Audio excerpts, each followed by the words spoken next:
My name is Keno, MD Water Sales Limited. I want to talk briefly on the history of waterproofing in Nigeria. Back to 1960, just before we gained our independence. In fact, in the history of the world, waterproofing started with lime and bitumen. Waterproofing in Nigeria was basically bitumen. Bitumen has evolved and it's the bitumen-based materials. But the raw bitumen we had from the 60s into the 70s, but in that early era also had introduced into this country by fine gentleman a product from RPM called Aluma 301. That product became very popular in Nigeria. In fact, it was one of the leading products in the 60s and in the 70s that was used extensively for waterproofing in Nigeria. And the company went on to franchise and all that, and then we have RPM, Belgium, we have other companies buying into RPM, and then Alumination 301 was one of the first high build waterproofing materials that was introduced to the shores of Nigeria by the founder of the White House organization and was the MD of Commonwealth Contractors Limited, late Chief Ambe-Bassey. Now I'm going to go on to talk about the basic waterproof materials we have in Nigeria. Bitumen, bitumen, bitumen. It became modified, and then we have the bitumen that you have to cook, and then you have to pour on, and you have to use for your areas for waterproofing. This particular form of bitumen is good for internal works, but it's not a UV stable material because it breaks when it's exposed to ultraviolet.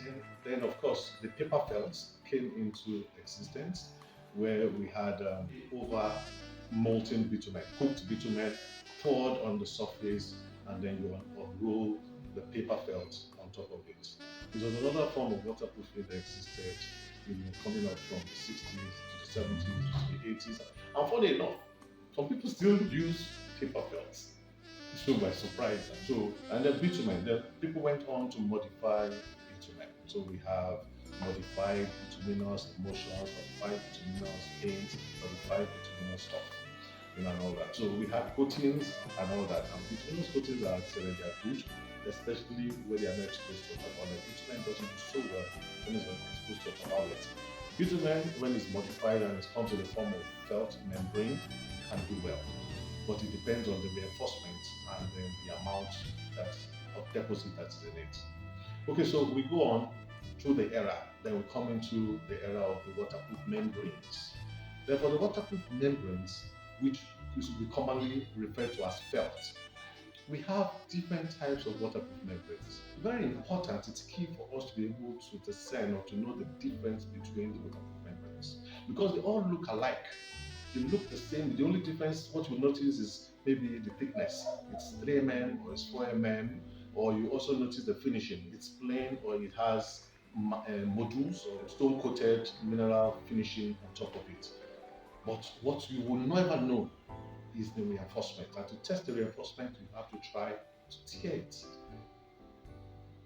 So with membranes, we have all kinds of membranes littered all over the market and all over everywhere in Lagos, everywhere in the country, Nigeria. For the membranes, we have different reinforcement. We have the fiberglass reinforcement, which is actually the cheap ones. Most of the time, that's what a lot of waterproofers use.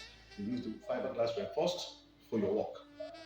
And before you realize it, in a couple of months, 6 months down the line, your membrane is already tearing and it's cracking, and you're wondering, I just did an installation of waterproofing. Why is my felt tearing on the surface? The fiberglass reinforcement is not designed to withstand ultraviolet. It's not designed for harsh weather. Oh yes, it may work in your buried waterproofing, your underground, some areas of waterproofing you do underground because it's not exposed to that level of heat. But when it's exposed to ultraviolet, it gives way. If you're going to use waterproof membranes, be sure you're using an APP type waterproof membrane. An APP type waterproof membrane is atatic polypropylene membrane, which is strengthened, which is reinforced with polyester mesh. So it gives it extra strength and it allows it to stay strong. So we have other types of waterproofing that has come into the market. The problem with the waterproof membrane, the felt type of waterproof membrane, is that One, it is heavy. A roll 1 by 10 meter, when installed, covers about 9 square meters, but it weighs about 40 kg. That's a whole lot of weight to cover just 9 square meters. So, and then we want to do multi layers, then these are doubling the weight. That's number one. Number two, the process of installation. You prepare the surface, you prime the surface, you must use a primer, and then you must use gas touch to install.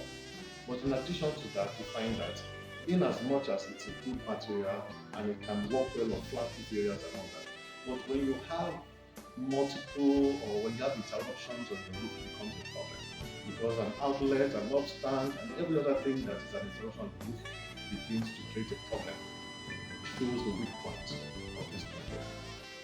Why am I saying this? Because when you install it, it is not flexible. You can't go into some areas because it is a sheet, it's a heavy sheet, it's a membrane without very obvious. Of course, then we went into the area where we have different kinds of coatings that came into the market, products from South Africa, from Italy, from Spain, and all that. Different types of materials on the market for waterproofing. How do you tell a good product? How do you distinct between what is better for your need? If you're going to use a coating system, make sure that your surface is well prepared. For me, 100% I'll always choose protective coatings. 100% I'll always look at the products and use for waterproofing, basic waterproofing. If you're waterproofing a concrete area, I'd rather use a cementitious. Get your bricklayer to tidy up the surface well, screed the surface very well. Make sure the surface is good. You use a cementitious. Like I said, our cementitious is perfect. It's ideal for waterproofing because it is not just something on top of the one on top of the concrete or the substrate that after a couple of years you can remove it and then think of how you're going to relay something else. It's a product that sticks permanently to your concrete. It just becomes part of your concrete. So when you use cementitious concrete, even if you want to lay a membrane, I would advise, even if it's one coat of cementitious, apply your cementitious so that when your membrane fails, the cementitious will continue to enhance your waterproofing for you. That's what we want. The entire building economy, building industry, architecture consultants, builders, people who are property development managers, we want you to know to protect your structure, whether it's a water tank, whether it's a roof, whatever it is, our cementitious will give you a perfect substrate waterproofing. You can use another layer, another application rather, to perfect your waterproofing. Or if you want to go with what you always know, what you've always known, and you say, oh, I want to use the membrane. I always know to use bituminous membrane. You can now use your bitumen membrane to fight. The important thing is that it's always good that your substrate is completely waterproof. Because if your substrate is completely waterproof, you won't have failure. If your membrane fails, because membranes are always bound to fail. Where do they fail from? Remember that membranes are not lapless. They come with laps. They come with laps. And having laps already is a problem because failure starts from the lap areas. So the lap opens up, water goes inside under the membrane, and the whole thing lifts up. And guess what? You have to remove the whole membrane and you have to do fresh water. But when you have your cementitious, it stays permanently. Water is not going under your cementitious. The cementitious is not going to fail. It's properly done. You don't have holes and break areas on your substrate. And then we have the polymer. We have the coatings that we use for tennis courts, our tennis court paint. We have our floor coats. We have our roof polymer. We have extensive products which you can use on different substrates. Now, if you have a glass roof, we have what you need to use for it. If you have a wooded roof, we have what you can use for it. If you have an aluminium roofing, we have products that you can use on it. If you have a galvanized roofing, a metal roof, we have products that you can use for it. Whatever kind of roof substrate you we have something that takes care of that can properly bond. And then, like I said earlier, also too, we do not have a waterproofing that requires different things to be able to install it.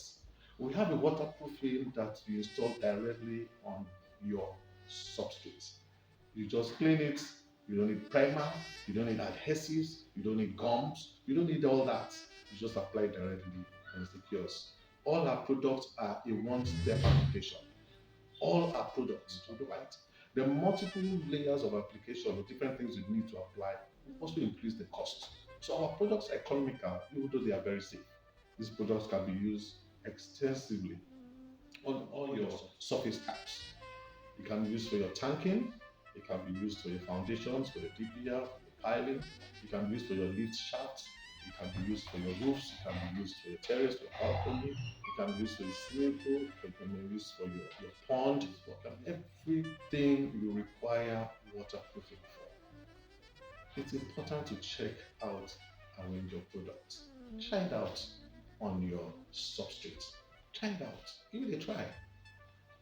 And I assure you, when our product set, if you use our cementitious and it sets, use a key and try and scratch off, and you will see that our product will not come off. You will see it's going to retain, it's going to be there.